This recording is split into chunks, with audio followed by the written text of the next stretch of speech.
broadcasting by way of Gallifrey. Stand by for podcasts. This is Voices from the Vortex.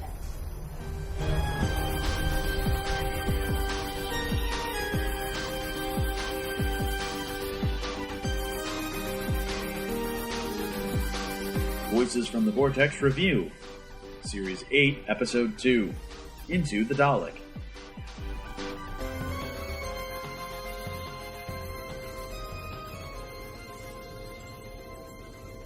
Hello, this is Matt from the Vortex. Hello, Matt. Hi, this is Taylor. How are you? doing? Hey, there you are, Taylor. What's going on? Not much, man. Hey, we have Episode 2 of Series 8 already down. 2 down. 2 down and about 10 to go, so... 11. 11 to go? Oh, okay. Yeah, 11 to go. We should be counting down by... We have Smith more to go. Woohoo! Yes. So, Into the Dalek. Dun, dun, dun, Literally. Dun, dun, dun. As written by Jules Verne. Yes, exactly. 10,000 Leagues Under the Dalek. Journey to the center of the Dalek. Yes, exactly. You know what? This one was pretty good. First impressions. It was pretty good. I would have to say I liked Deep Breath better, I think. But I did enjoy watching this one. Of course, the Daleks is always a plus. And it was kind of neat to actually see Capaldi just being normal, you know, instead of being all, you know, Alzheimer-y and crazy. I just woke up. What's going on? Yes. So, what was your first impression, Matt? I really enjoyed it. Let's start with this. This episode is written by Phil Ford and Stephen Moffat. And the story, of course, just follows that there is a Dalek out there that has been broken. And because of its brokenness, it wants to eliminate all of the Daleks. So the Doctor is sort of conscripted into going inside and figuring out what's going on and seeing if there's a way he can use that to make all the other Daleks broken. Here's the thing. I love the episode to death. I really did. I enjoyed seeing the Doctor now. This episode felt very much so like the second episode of Matt's first season. The Beast Below. The Beast Below. Yeah, they had... They're inside, you know, well, first off, that there's sort of an unknown monster here, right? It's a known monster, of course, it's the Dalek. But going inside the Dalek felt very much so like them inside the Star Whale, going down into the depths of the Star Whale.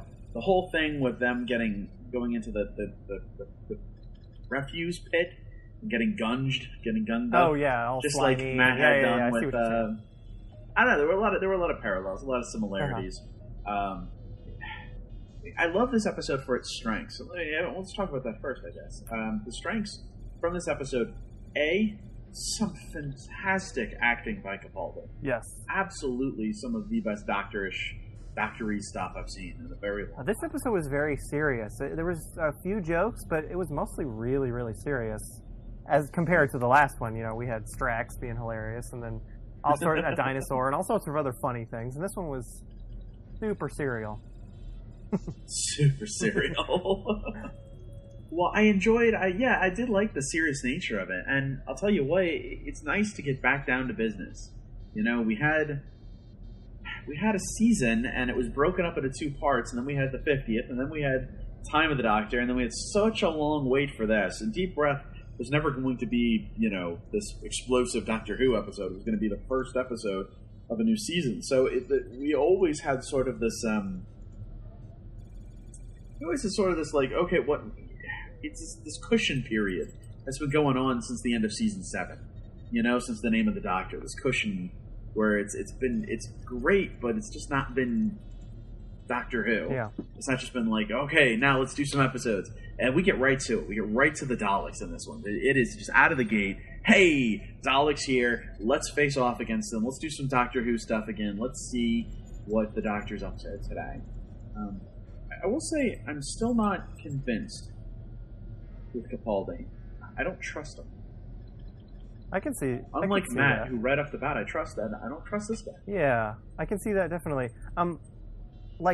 One interesting thing is he rescues the Journey Blue, the soldier, and he makes her say please, like to take her. You know what I mean? To take her back. So that was not even the first though. This episode's filled with so much good stuff too in such a short amount of time. Letting her brother die didn't save her brother. Yeah, actually, I had a weird. I kind of wrote down. It was like almost a body count of all the times that the doctor just either just let somebody die or he didn't really care. And there were 3 times, and one of them was her brother. Her brother. There was the guy inside the Dalek, the first Ross, guy. the soldier Ross, and then Gretchen. He didn't even try to talk her out of it or anything. I mean, I would see Matt Smith going, no, wait, we can figure this out. Something. And Capaldi just was like, okay, well, she's gonna sacrifice herself. Okay, that's cool. Well, I guess that's the only way. Well, and you. Which is different. Yeah, absolutely. So all these times, this episode really shows it's not a callousness necessarily, but just he's no longer convincing himself not to do something. He's no longer standing in his own way. Every other doctor since New Who has started has sort of really, really tried to keep sort of this level of no, we have to find a way where nothing happens and nobody dies and everyone's going to be okay. And it's always the most dramatic thing in the world when somebody's going to sacrifice themselves. Mm-hmm. And this doctor, I think he's over it. And we saw that in the last episode when he said it to the half-faced man where he says, I'm not going to reach paradise. I'm not going to get the promised land. I know it. I've come too far. And so I think he's finally accepting that and just sort of moving on. Well, and the other thing, too, is all 3 of these people were soldiers who died. And, that might have something to do with it because we'll get to at the end what he says and everything, but with the what's in the journey. Yeah, but it's kind of maybe he's the sort of the attitude he has towards soldiers. He's okay with them sacrificing their lives because they're soldiers. That's what they do. Right. He's not too broken up about it, I guess. He doesn't seem to care at all. Yeah. Well, and he doesn't because he doesn't like soldiers. He doesn't want to play with soldiers. Mm-hmm. He has no business being around soldiers because they've got the guns. What does he? He says it in the episode. He says, why are you worried about? You should never worry about being liked by others because you're the ones that have the guns, or something like that. He's making a point. He's saying, hey, you're a soldier. You're the one holding the gun to me. What do I care? Mm-hmm. Maybe that's it. Maybe that's just part of that callousness that he's finally reached a place where he says, I don't care anymore. Well, he even makes a joke. I mean, he's like, when they fall into the goo, and they're like, is Ross in here? And he says, yeah, top layer, if you want to say a few words, which I laughed. I thought that was funny. But, I mean, it's really, that's really careless to say that. And his callousness really comes out of it really did. And like you said at the end with Journey, she asked to go with him. She says, please. Well, she doesn't say please. She has to go with him. And he says, well, no. Because, you have to say it to me. Say please. And she says please. And he says, no. If only you weren't a soldier. Right. He is decided. He knows what he wants. He's no longer worried about impressing others. And maybe that's a part of the veil is lifted thing they were talking about in the last episode, that Matt Smith was young. So was David Tennant, for that matter. They were young, and that was to impress others. That was to gain acceptance by others. But now he no longer gives a rat's ass. Yeah, I've seen a lot of things online saying that this has to do with the Time War. He used to be a soldier, now he's... But I feel like that was so long ago. I feel like that's not it. I feel like there's something else that's... Even before the Time War, he didn't like soldiers and guns. Right. I mean... Pertwee worked for UNIT. The Third Doctor was a soldier. He worked for UNIT as a scientific advisor, and he hated UNIT. Hated guns. Mm-hmm. He wouldn't have any UNIT soldiers near him. He had to have a liaison who was a scientific advisor themselves just to be able to... And the Brigadier, who had proven time and again he was willing to listen to the Doctor. Right. And even Tennant, was sort of upset that UNIT had become more militaristic. And then when we get to Matt Smith and Kate Lethbridge Stewart, he's excited that it's back to science again, and it's not so militarized. So there's a lot of argument to be said that, sure, I can see those when people are like, well, the Time War, he was a soldier, now he's not. It was long before that, guys. The Doctor's always hated guns, and well, he should. Right. He's an adventurer. Yeah, I feel like the Time War was too long ago for that to be the exact reason. I feel like that's not quite what they were getting at, but I could see that too. That could add to it. The second thing that this episode does, and this is kind of cool, we finally introduce the second character for the TARDIS. Ladies and gentlemen, Danny Pink! Woo! Woo! Come on down. You're the next person who might die sometime. Hopefully not. Hopefully yeah, not. probably. But hey, you know, it's. Yeah, there's a lot of interesting things about Danny Pink. He has a mysterious past. Okay. Yeah, something mysterious. He may have killed someone who wasn't a soldier, and it made him cry. And then, I think there's something to it, and I don't know what it is, but there was that whole thing about, oh, look out, he's a lady killer, and he's like, oh, that just sounds like that's a hint at something. You know what I mean? Lady killer? Is that something? Is that foreshadowing, or is that maybe not Clara? No, maybe not. I don't know. Or does that something have to do with his past? He killed a woman, or something. Well, and there's the possibility he shot a civilian. Yeah, exactly. In yeah. Duty. So I feel like that phrase "lady killer," I feel like that was chosen specifically to be sort of that could be. Ooh, that could be. You're right. We do get some backstory, but I would like to point out something. I've read this a couple times. I hate reading reviews before we do these recordings. I really do, because then I can't. Not everything I say is going to be 100% mine. But I've read a couple of really good reviews out there of this episode, and one of the things someone made reference to is it's interesting how hard the Doctor is on soldiers. Danny Pink's a former soldier. Yeah, so that might be a point of conflict, later in the season, right. when they he might even egg on Clara to lie to Danny about what they do to push Danny further away, because he doesn't want Danny involved in his life. Right. I definitely see that becoming something. One thing I thought was funny in sort of these, we have these Danny Pink scenes just at the beginning and in the end. He's really a small part of this episode, but one thing I thought was funny is when he was in the office and he was talking to the secretary and she was kind of hitting on him, is there was that girl in the window who was like, oh, you wish, or whatever. And it's the same girl from Deep Breath when Clara was like remembering her first day and she was having issues. Right. It's that same troublemaker. She put that girl in detention, I swear. She thinks she owns the school. I can just see it now. She's going to pop up later. She's the head of some gang or something, That is hilarious. I just thought it was funny that they used the same girl. I was like, oh, she's the troublemaker of the school. Okay, I see. Right. I like this episode. One of the other things it did is it really solidified Clara's place in the Doctor's life, and actually, more to the point, it gives her sort of a through line, a theme now, is the idea she's a teacher. Of course, she's always been a teacher, but the idea that she works at this school. So this school, which is important to the Doctor Who history, is important to the Doctor anyway. You have to imagine if the headmaster is actually Ian Chesterton, that he understands where Clara goes and what she does. But that the school is now just a character in the Doctor's life, and Clara is a part of it. So that already solidifies her as a piece of Doctor Who history. She's a part of something which harkens back to the earliest days of the Doctor. And I can't help but feel like that's a theme that they can continue to bring into the show, that they can use to juxtapose this Doctor's new purpose. Or I'm just talking out of my butt, and I have no idea what I'm saying. But I really like that they did that. I don't know. Anyone else out there agrees with me? That's great. Hopefully you do. Well, it just makes us hope that maybe we'll see Ian at some point. That's the real hope I have. And there's an episode coming up where he's the caretaker. He'll be the new caretaker of the school or something. The Doctor he'll show up, and it's supposed to be funny. From what I've heard, it's supposed to be sort of like a The Lodger, sort of that funny. Okay. And hoping maybe there's an Ian cameo in there. That would be great. Maybe Ian asks him to be the caretaker. Ian's got to take off and do something with Barbara. Yeah. So we'll see Ian for a minute. Interesting about Clara, that what you were saying.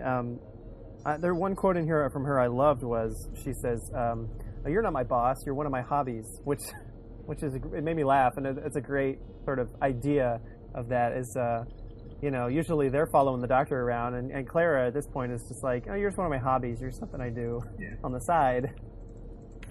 This doesn't that remind you a lot though of Amy and Rory, especially season 7, Amy and Rory, where they were saying the Doctor's just an interlude into their lives. Right. I feel like at the beginning, with Amy. It was like, she wanted to go with him, and she was escaping her wedding, and she just followed him around, sort of did whatever he said. And then, by the end, they decided, we have a life now. We do have to choose. I feel like with Clara, it was almost an instant choice for her. She told him, hey, come back tomorrow and ask me again, and I'll see if I want to go. Well, with Clara, it's always been that way. The Doctor would just show up and invite her because the Doctor was trying to figure her out. Right. At the end there with Amy and Rory, the Doctor was having adventures with other people. He would go on adventures with Alan Quartermain, or he'd go on adventures with River, and he'd stop off and pick up Amy and Rory whenever he wanted. Mm-hmm. So maybe this is good, because it's always been the Doctor with a companion of some sort, especially New Who, where Rose was with him because he needed her, and then when he was Tennant, he needed Rose, and he falls in love, but then he misses her because she's gone. So then he gets Martha to replace her, and then he gets Donna because he needs to have a best friend. So maybe we're finally at a point where the Doctor can accept, I can pick up people, I can find people, and they can be a part of my life, but it doesn't have to be them traveling with me all the time. Right. And I think he still needs people, though, because in this episode he says, I need you, to Clara. And he definitely, the whole climax of the thing, it turns out he did need her to sort of set him straight and make him figure out what they actually did learn. I want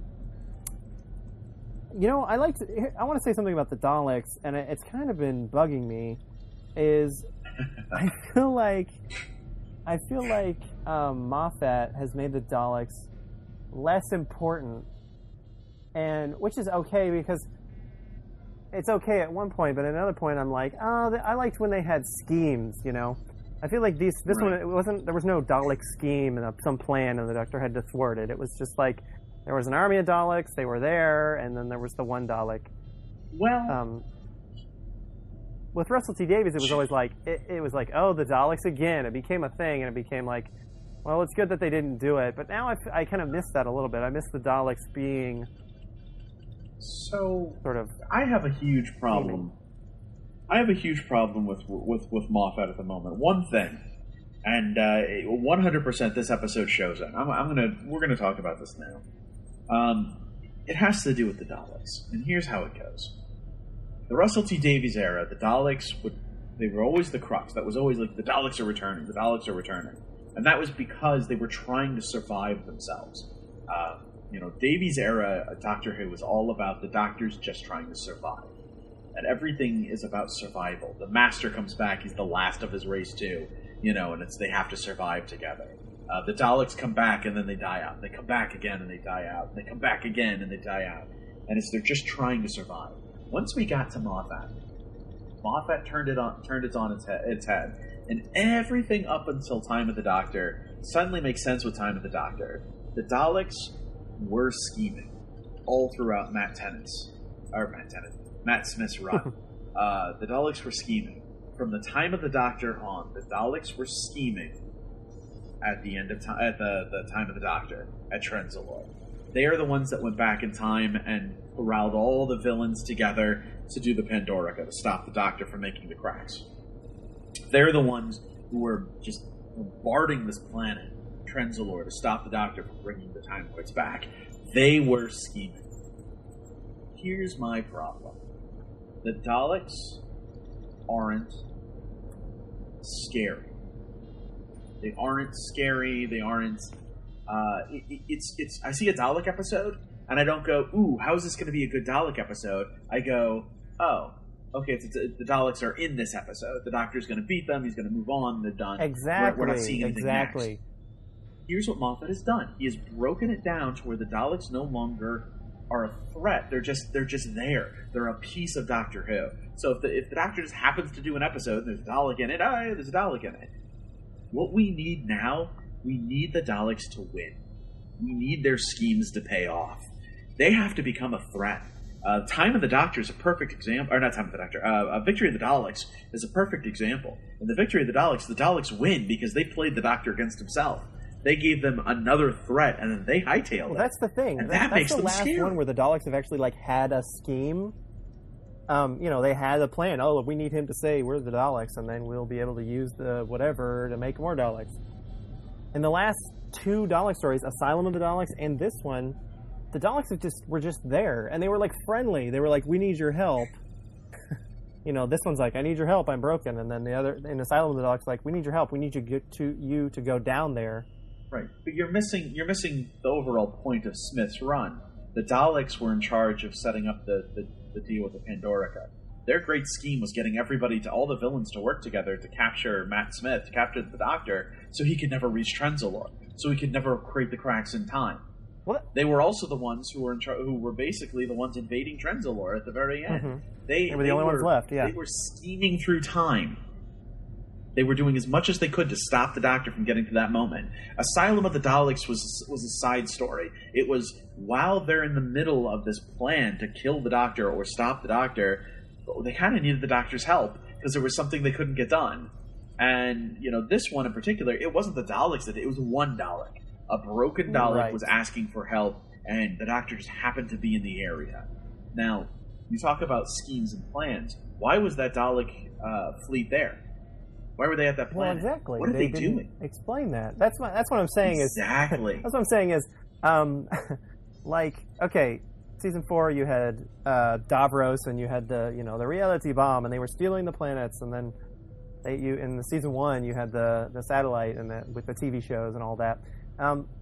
There's nothing. You're right. It's a side story, but there's nothing apparent because we haven't gotten to what they're doing. Well, it's great in hindsight, but at the time, I'm like, oh, that the Daleks were there, but I can accept that. Okay, this is an adventure with the Daleks in it. In the back of my mind, I'm thinking, oh man, there's a Dalek fleet at this particular planet where the spaceship is. That must mean that they're waging a war. That must mean the Daleks are out there doing something. And I have every 100% firm belief that we're going to get to what they're doing out there. That's fine. The problem I get is, but I don't fear that they're going to show up, and I'm not afraid when they do anymore. Even as a grown man, I'm scared of the Daleks because they are such a powerful, crazy force. They are so menacing and so terrifying that they are just space Nazis with laser guns and plungers. That is the scariest thing you could ever think of. And time and again, even if the Doctor beats them, they are so menacing. They destroy so much. They destroyed Earth near 200,100. They destroyed most. Well, they almost destroyed Gallifrey. They managed to be there and just annihilate entire pockets of people. Both the Canary Wharf alongside the Cybermen, and then in Manhattan in the 1920s, they show up they steal planets. My God, all those planets, they stole them out of time and space and had the Crucible. We're about to annihilate the universe. But then now it's like every time they show up, it's, oh, well, what's going to happen next? The Doctor, they put the Doctor in the Pandorica. Well, he sort of rebooted the universe, so that didn't matter. Oh, they fought him at Trenzalore. He regenerated. That didn't matter. Even the epic quality has gotten to the point where the Daleks are no longer a threat. And I believe there's something going on out there. I don't want a Dalek story unless it's going to be something scary. Right. I think we agree. I think we're just coming at it from different perspectives. I guess I would just like to see the more serious, less side story Dalek stories and more, like... You want them snapping their little punches? West Side Story? Yeah, no. Dalek side story. When you're a jet. Maria! So yeah, I don't know. I see you know what I mean? Like all those things you just said, I agree with that completely. I just feel like, whenever the Doctor has done something with the Daleks now, there's no real, he's not saving the Earth from the Daleks, or he didn't even really save the ship from the Daleks. That wasn't his goal. His goal was to get the one Dalek to be good, so he could change the Daleks, you know what I mean? But that was they said that, but it didn't really seem like it would actually happen. You know what I mean? Not as much gravitas, I guess, as with the Daleks anymore. There was no point to the Dalek story. I know Capaldi wanted to deal with them right away, but it didn't matter. Who cares if the Doctor faces the Daleks right now or not? I almost feel like this would have been better later. I almost feel like this would have been better later in the season. Absolutely. And the last time we saw the Daleks, it was the Doctor versus the Daleks at the very end of Trenzalore, and he blew them up. Yeah. It's like his rock and roll regeneration. The great, my God, I wish all of his regenerations would just increase to the point where they'll get to a point at the end of not 12, not 13, but 14 is going to regenerate and it's going to take out a star. He is the Big Bang. And you're just gonna No, I think they've sort of reset. Yeah, I think it'll be back to like more manageable. Okay, well, let's talk about sort of. Unless you have anything else about the Daleks. I want a good Dalek story. I want to be scared. I want the Daleks to be powerful. I don't want. Yeah, I feel like what Moffat does is, and he said this before, like with Captain Jack. He's like, it has to be a good story to bring Captain Jack back. So I feel like what he's doing with the Daleks is, it's never just a regular Dalek story where they have a plan and then it's gonna like wipe out a planet and then the Doctor saves them. It's never that anymore. There's always some twist. Right. It's like, it's a Dalek episode, but in this one he goes inside a Dalek, or it's a Dalek story, but this time they need his help. There's always some special twist in it, and sometimes that's great, but sometimes you're like, I just want a normal Dalek story again where they have a plan and he's going to thwart it. And that's, one of my favorite twists on a Dalek story comes from Pertwee era. There was the Dalek War that was going on, and it was a really good setup because it was 2 stories. Each story was like 4 episodes or whatever, 5 to 6 episodes long. And the first part was with the Master. The Master was the villain, and it was really good. And I want to say it was the Curse of Helidon. Probably wrong on which one that is, though. But it was this really good story where the Master was involved and all this other stuff was going on. And the very end of the last episode of that story, you find out the Master has actually been working for the Daleks. And it goes right into the next story, which was Dalek War, where it's all Dalek all the time. And I feel like the only way now for a story to really get me with the Daleks is going to be where I'm watching it and there's no hint of Dalek. There's no subtle influence. It's not. We're not cutting away to, and then you hear the sounds of a Dalek creeping up on someone and shooting them, but you don't know who it is. Well, that's what Russell T Davies used to do. Like, even in the first season, after Dalek, we're like, oh, that was the Dalek story for this one. And then you get to the end, and they send him to the ship, and then if you see... it's coming up on Rose, and she's like, no, it can't be you. And then they're like, yes, it's us, the Daleks, Yeah, but they did it 3 times in that episode. You kind of figured out who they were from the get-go. Well, yes, but still, you know what I mean. But my point is, I think, but you're right. I think the only way Dalek's going to be scary again is if we get all the way to the end of a season, or the end of a story, even in the middle of a season, doesn't matter. And all of a sudden, it's just like, we thought that he's been fighting the one villain all season. And we get to the very end, and really, they've been working with the Daleks, and you're like, "What? That's crazy talk! How did the Daleks do that?" Yeah, I don't know. That's okay. That's it. That's it. I am now done talking about the Daleks and season 6. No more to be done. Yeah, well, let's not get started on that. I'm just saying, it makes no. I'm kidding. This one reminded me of a classic Who story with Hartnell called "Planet of the Giants," because they get shrunk down.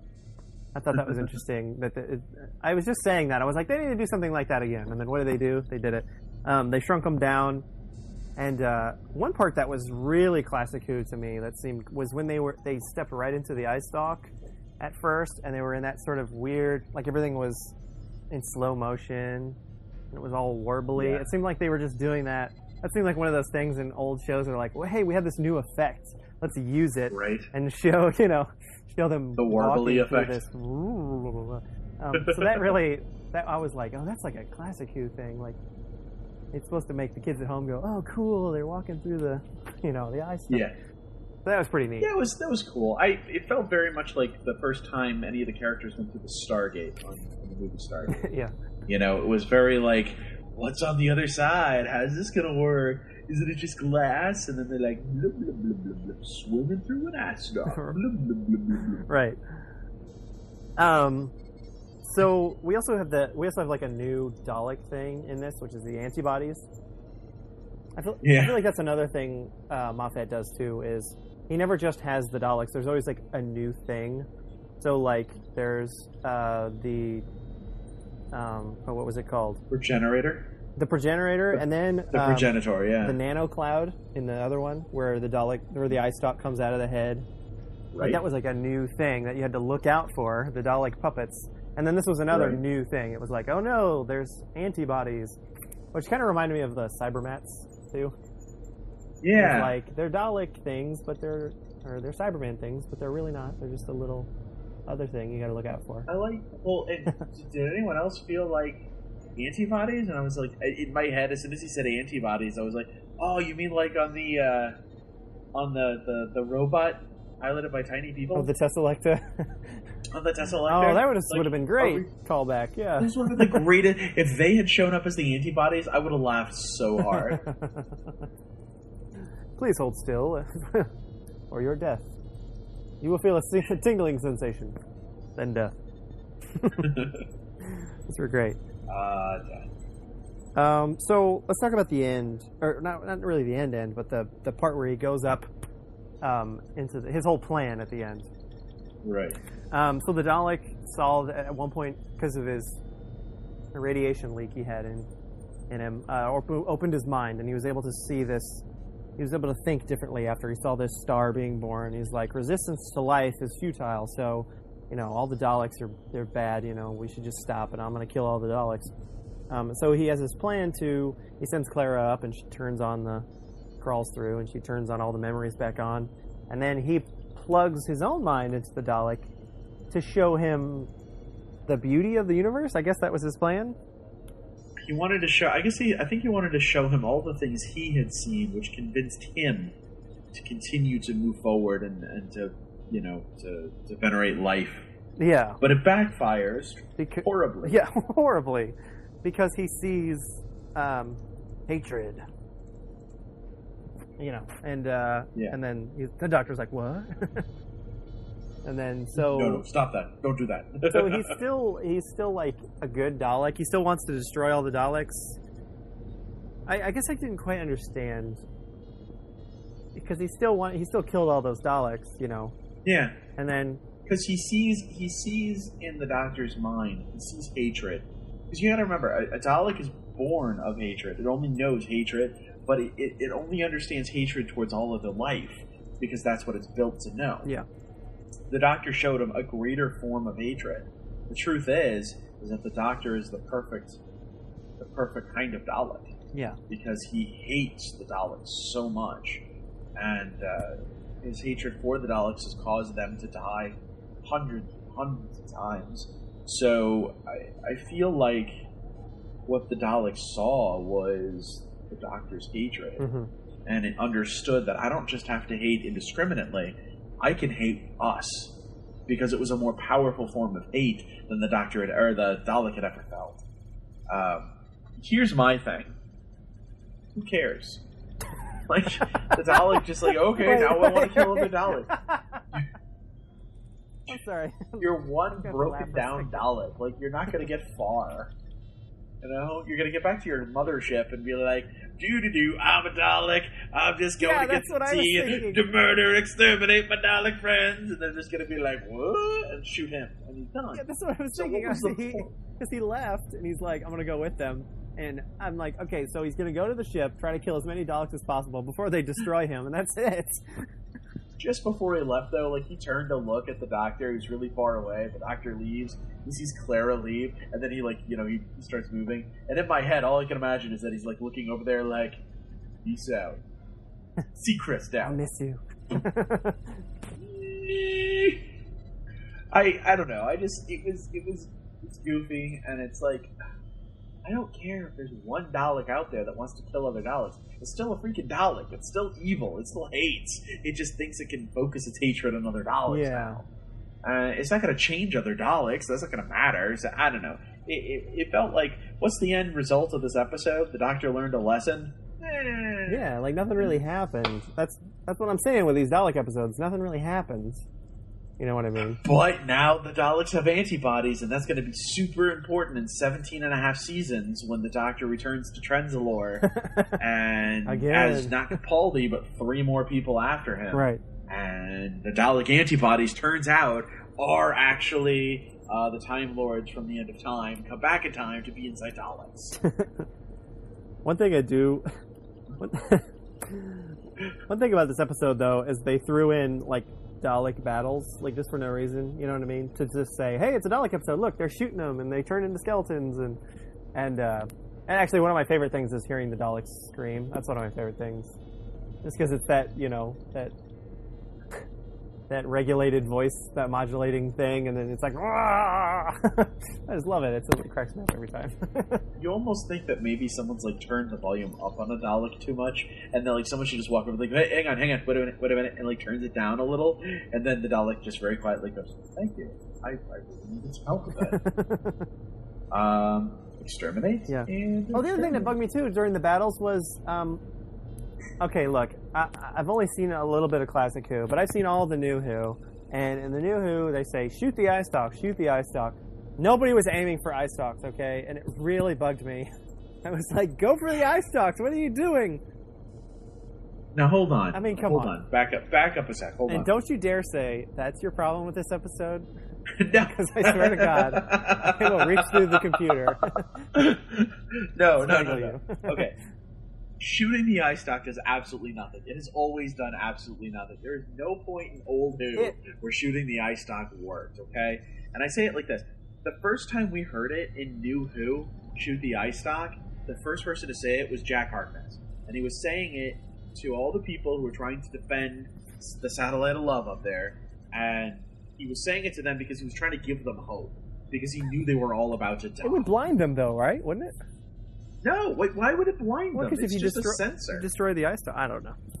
I thought that would work. And furthermore, they have shielding, which melts bullets before it even hits them. All right. Like, how would concentrating your fire even work? I don't know. It doesn't work. And everybody, like, says it, and it's like, no, it doesn't work. Like, the one time it ever worked was Wilf shoots a paintball at him, and he goes, my vision is not impaired. And it's like, oh, I guess that doesn't matter. So, like, no, you don't shoot for the eye stalks. You shoot, like, a freaking missile at them. Oh, you run them over with a truck. Or hit them with a truck. Or a TARDIS. Or you throw them out the window. TARDIS at them. Kill them. The weapons they use, regular weapons, and even little laser gun weapons don't work on Daleks. Yeah. You have to have, like, the super awesome laser cannons of doom that the Time Lords were carrying during the Time War. Yeah.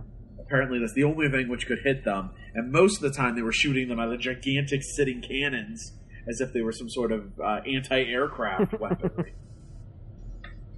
Anyway. Well, you don't aim for the eye stalks. Actually, what you want to do is throw a coat on the ground so they can no longer move over. That's the only time I've ever seen something work against a Dalek. And then they just pulled him out, like they pulled the monster out of the can and used it themselves. Right. That was pretty funny. No, they're more advanced now. They can. Any of you who haven't seen that, it's the original The Daleks. It's Hartnell's second episode, second story, and they're captured in a cell, and they realize that I was just saying it's fantastic. It is, and it really is. But it's the original Dalek story. But they realize that the Daleks are on metal floors, so they must be using some sort of electromagnetic current. So they throw a coat on the ground, and when the Dalek goes over the coat, it stops being able to move, and they jump it and pull the top off and rip the thing out. And you're just like, anything today, we'd watch it and be like, that doesn't work. Well, it doesn't work anymore. They can go upstairs now. Right, they can fly. Yeah. Well, and that's because the original Daleks were it was just battle armor. Yeah. For these genetically modified creatures. Yeah. And as we'd find out later, because Davros was just putting the battle tanks. Anyway. Okay, so I guess really the only thing left I have on here is we see Missy again in this episode. Yeah. And I guess your theory might be incorrect because she's not collecting monsters. Because she takes Gretchen, the soldier who sacrificed herself, shows up. So, here's my theory. Maybe this has something to do with people who are connected to the Doctor, but in a specific way. So, this woman sacrificed herself for the Doctor, and maybe this answers the question of, did he push the cyborg, or did he jump? So if this sacrifice. Yeah, so if he sacrificed himself also, maybe that's the pattern, or that's the connecting factor. Yeah. Sir, I do believe we're going to find out this Saturday in the Robots of Sherwood. Yes. And I believe that brings us to a very important part of our podcast, something that I know we have both enjoyed for many years as we've been doing this podcast, which is also known as Oh My God, That Promo! Oh, I got that promo! Oh my God, that promo! Oh my God, the promo. Oh my God, that promo! Very nice. This one looks good. It looks very lighthearted, compared to this one. I don't know if there's anything more lighthearted than Seacrest Dad. It's the Dalek drives away. Yes. No, this one looks really good, and it looks fun. You got them, and Capaldi looks like he's smiling more the whole time, and Clara gets to dress up, and there's Robin Hood, some silly guy in a costume with a goatee, and it looks good. It is in fact Errol Flynn. Yes. Well, it's sort of that thing too, where this is, we're not sure what's going on here because Robin Hood is a fictional character. Is he real or what? So other than that, there's also, this is in like medieval times, so there's the whole like, it's just sort of a past episode, which we, it's one of those, you don't see those very often. Right. In the last couple of seasons, well, at least last season, they went to, Pastor Nostergang time, and then they also went to, like the 70s for Hyde, so it wasn't really like, but that didn't play into the story right. Really very much. So this will be one of those. The 80s for Cold War. That's true, the 80s. I'm just saying it's like not that big of a difference, right. Except for maybe technology that they might know about. Or maybe this is like Westworld, and they're at the robots of Sherwood World, and it's like all robots in the future. Maybe by the end of this, it turns out they just went to a Renaissance festival. Guy's name is Jerry. Yeah. He's not actually Robin Hood, he's Jerry. Yeah, and he can't break character, though, so he has to pretend. This is Tim. He works for us over here at the Renaissance Fair. He has to pretend he's Robin Hood because he can't break character, or he'll get fired. They're just being watched all. There's some guy in the woods always watching them, and finally at the end they're like, "Oh, that's Bill. That's Bill. He runs the place. He's real strict about the character rules. We can't break character." That would be good. There's just some kid walking through with a Star Trek shirt on, like a uniform, and they're like, "What's he doing?" "Oh, he's from the future." The doctor's kind of like, "What?" Yeah, I don't know what this is going to be about, though. That's the one thing with the promos so far, is they haven't really given us what the story's going to be about. They just sort of give us some of the small scenes that like don't have any importance. You know what I mean? Yeah. Is there going to be a robot that's terrorizing the Sherwood Forest, or what? What's the... Maybe the trees are robots. They're tree wargs, just like on the ship that crashed. Well, one thing that was interesting was for the longest time I thought this was the robots of Sherwood, but it's just robot of Sherwood. So there's only one robot. So that's an interesting thing too. I don't know. What if Robin Hood is the robot? Robot Hood. Dun dun dun. I don't know. So, I really did like the Doctor's like indignation. Like, there's no such thing as Sherwood. There's no such thing as Robin Hood. And then like an arrow hits right next to him. He's like, oh yeah, yeah. Sort of like in reminds me of Tenet when the arrow hit the TARDIS, and then it was like the next episode he comes out and he pulls the arrow out. That was great. But yeah, we'll also get to see like Capaldi will be wearing like a different. He had like a darker shirt on too. I thought this is really stupid, but I thought that was interesting. What if he wears the darker costume when he goes into the past, and he wears the regular white one when he's in the future or the present? Yeah, because that's a thing they do. So that you're right. That might be. They had the bow tie system with 11, and then with 10 they had the bow tie system. Well, it was like a pulley system made of bow ties. It was a blue bow tie for the past. It was a red bow tie. All of Matt Smith's episodes were Weekend at Bernie. Like the whole day, Matt Smith isn't a real person; he's a dead corpse. It's the bow tie system. It's a bunch of pulleys. That's why he was so gangly and like his He limbs was went, waving his limbs just around. went everywhere. Yeah. And then Tennant had his suits. It was the blue suit for the future, I think, and the brown suit for past and present stuff. So yeah, it's a good point. I think that's all I got. All right. Hey, listen, this has been an exciting episode, and It has. into an actual Dalek aside, which was kind of a cool feat. I'm really excited. This is a good start to the season, and it's the robot of Sherwood. Yes. Let's see if that's down.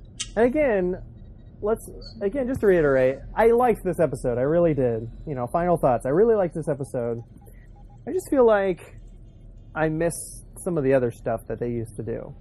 This was good, but we only get 13 episodes a year, basically. It's a missed opportunity to do some of the other stuff I like. So, if you're listening to this, Moffat, keep that in mind. You're only giving us 13 hours of Doctor Who a year.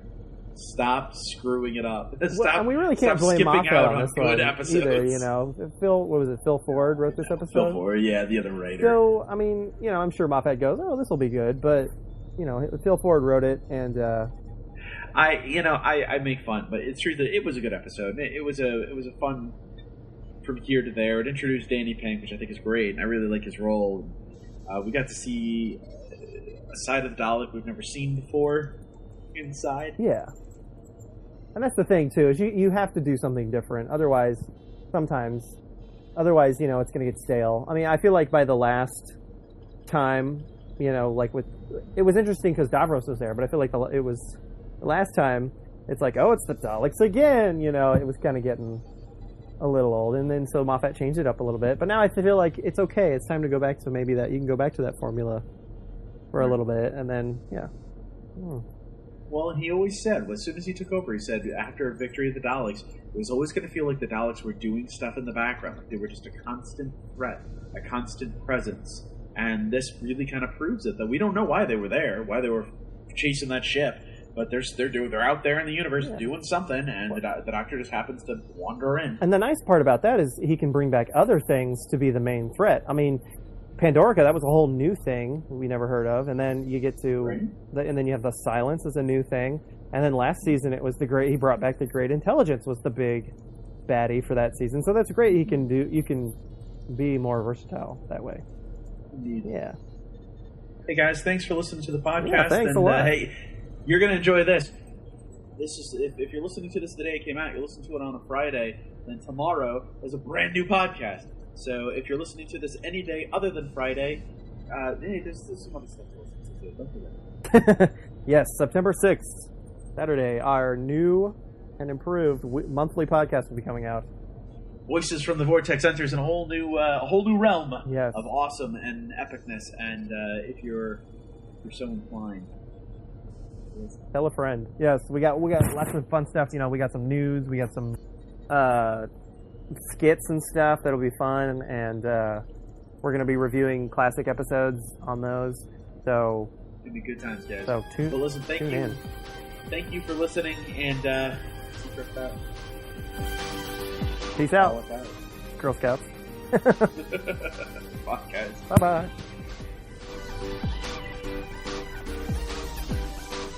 Voices from the Vortex is written, edited by, and starring Taylor Davidson and Matthew Whitecamp. With Danielle Davidson as the sexy voice of the TARDIS. Theme music composed by Brian Worst. Visit our website, www.broadcastgallifrey.com. Subscribe to our YouTube channel for an enhanced podcast experience. Follow us on Twitter, @Vortex Podcast. Like us on Facebook. Follow us on Tumblr and Google+. Subscribe to us on iTunes, and if you like what you've heard, leave a review. Ask us a fan question through any of these media, and we'll answer it on the podcast. Thanks for listening, and stay tuned to the Vortex.